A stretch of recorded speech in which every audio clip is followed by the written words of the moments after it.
SLO 1.1.1 complex numbers के बारे में है। किसी भी तरह का नंबर, चाहे वो बटे की शक्ल में हो, बगैर बटे के हो, नेगेटिव हो, पॉजिटिव हो, ज़ीरो हो, सारे के सारे रियल नंबर्स कहलाते हैं। Square root of 2, square root of 3, square root of 5, इस तरह के जितने भी नंबर्स हैं, 3/2, 5/4, ये सारे के सारे नंबर्स जो हैं रियल नंबर्स कहलाते हैं। अब अगर कभी इस तरह से हो जाए कि स्क्वायर रूट ऑफ -2 आपको नज़र आ जाए, या स्क्वायर रूट ऑफ -3 हो जाए, या स्क्वायर रूट ऑफ -5 हो जाए, यानी स्क्वायर रूट में माइनस का साइन आ जाए या नेगेटिव साइन आ जाए, तो उसका सलूशन हमारे पास मौजूद नहीं है। इस मसले का हल इस तरह से निकाला गया कि इसके दो पार्ट्स करेंगे। हम स्क्वायर रूट ऑफ -2 की बात करें अगर, तो हम इसके दो पार्ट्स करेंगे। किस तरह से? -1 अलग multiplied by 2, -1 multiplied by 2। Square root of -2 को हम लिख सकते हैं square root of -1 multiplied by 2। Multiplication के पावर रूल के तहत अगर नंबर्स मल्टीप्लाई हो रहे हैं तो उनकी पावर्स अलग अलग हो सकती हैं। -1 multiplied by square root of 2।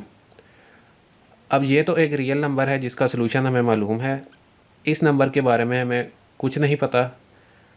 Square root of -1 जो है, या स्क्वायर रूट ऑफ -1 जो है, इसको हम आयोटा का नाम दे देते हैं, और स्क्वायर रूट ऑफ 2 जो कि एक रियल नंबर है, इसको हम साथ वैसे ही रहने देंगे।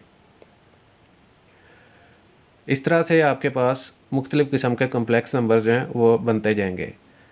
जब भी स्क्वायर रूट में नेगेटिव साइन आएगा, आपके पास हमेशा कम्प्लेक्स नंबर बनेगा। जिस तरह स्क्वायर रूट ऑफ -16। अब इसमें क्या करेंगे, इसके दो पार्ट्स बनाएंगे हम।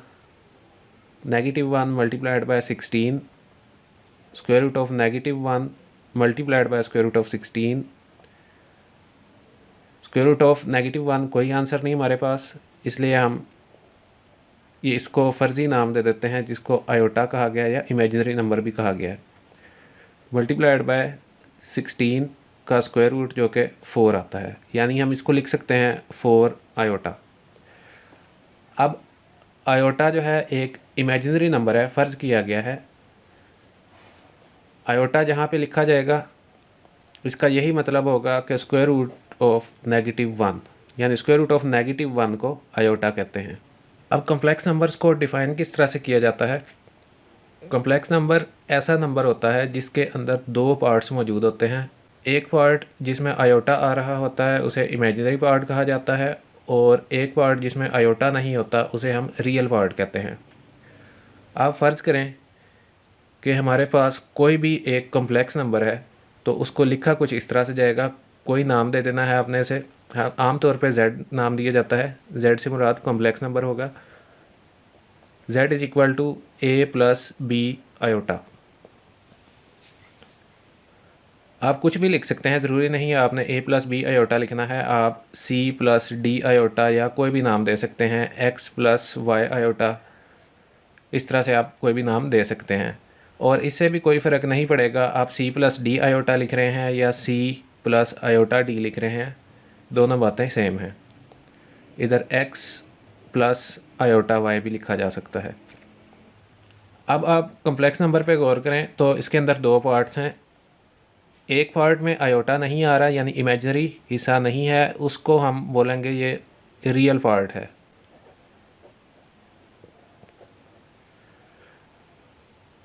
दूसरा हिस्सा जिसके साथ आयोटा है उसको हम बोलेंगे ये हमारे पास इमेजिनरी पार्ट है।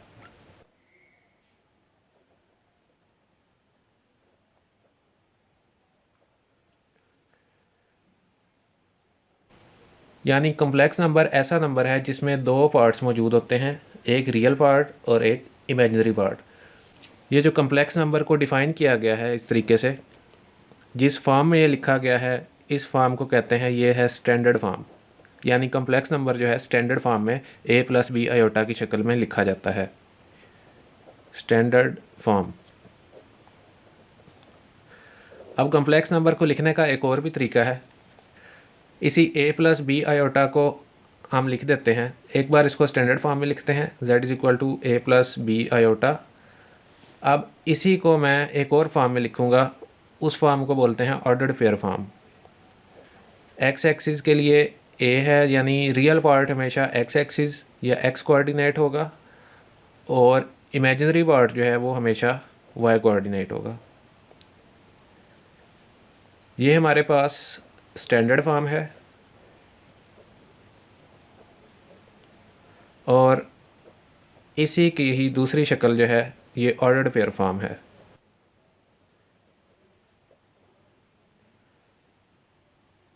मतलब दोनों का एक ही है।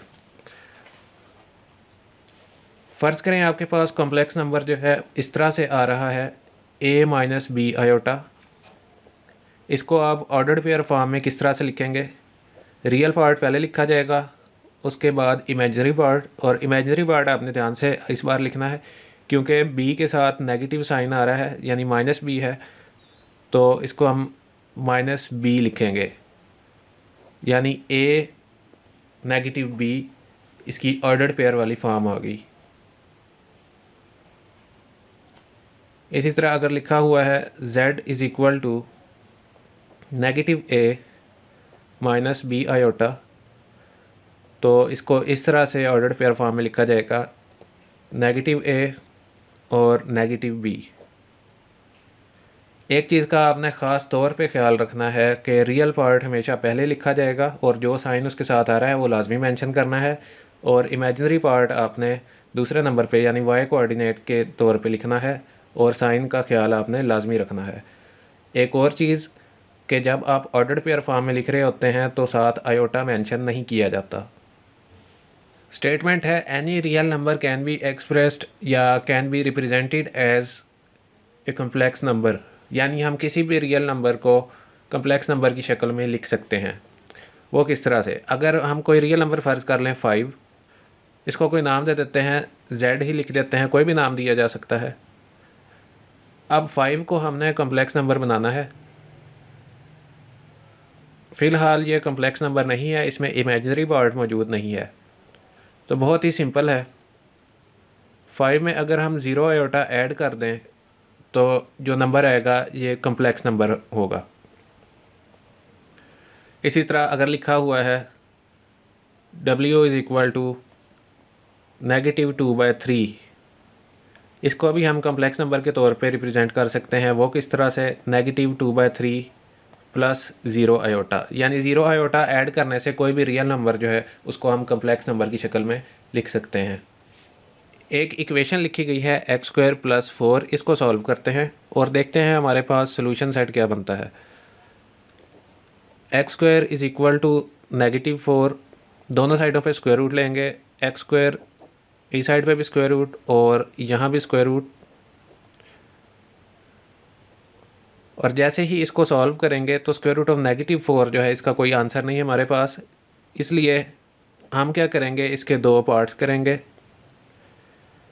Plus minus square root of negative 1 अलग हो गया और स्क्वायर रूट ऑफ 4 अलग हो गया।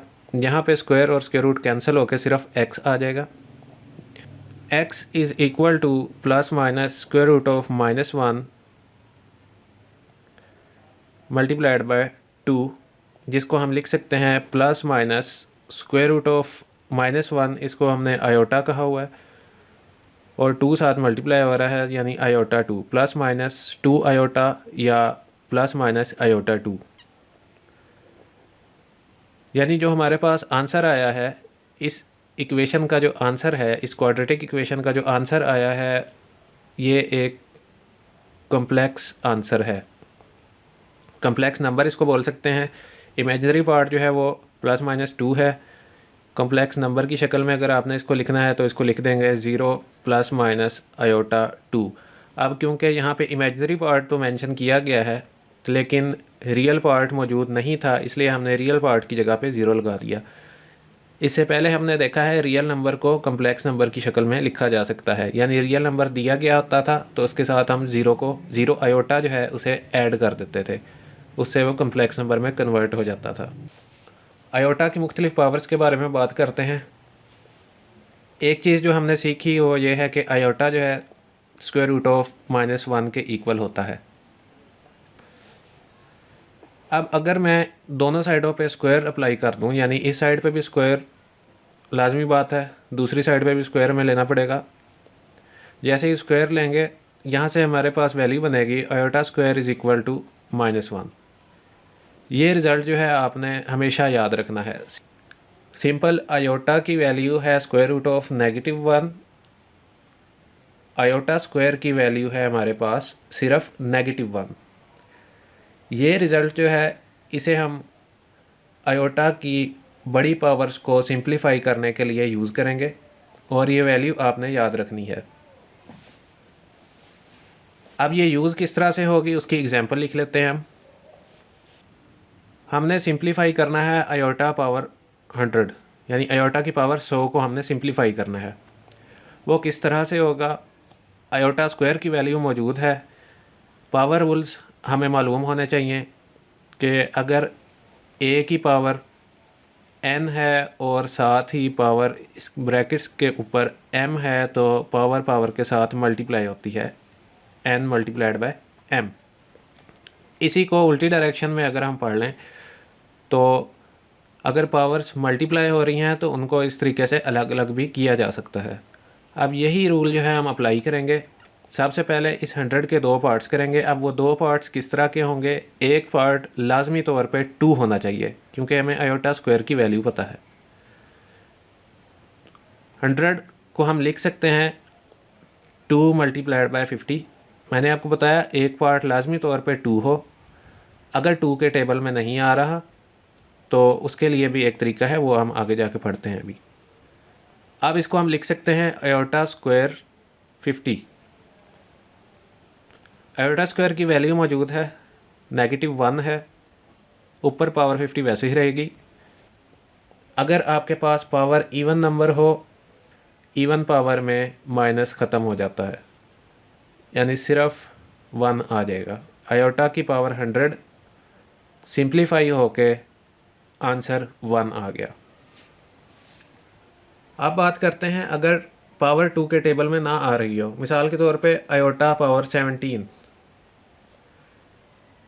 अब सिंपल सी बात है, इसको 2 की पावर में लाने के लिए एक आयोटा हम अलग कर लेंगे। जैसे ही आयोटा की पावर 1 अलग करेंगे पीछे हमारे पास बचेंगे आयोटा पावर 16। अब ये आयोटा जिसकी पावर 1 है इसको इसी तरह ही रहने देंगे और आयोटा 16 को आगे मज़ीद सिंप्लीफाई कर लेंगे। इसको लिख सकते हैं हम आयोटा स्क्वायर पावर 8। आयोटा उसी तरह ही रहेगा। आयोटा स्क्वायर हमारे पास -1 है, power 8। Even power negative sign ख़त्म हो जाएगा, सिर्फ 1 आ जाएगा और आंसर हमारे पास सिर्फ आयोटा आ जाएगा।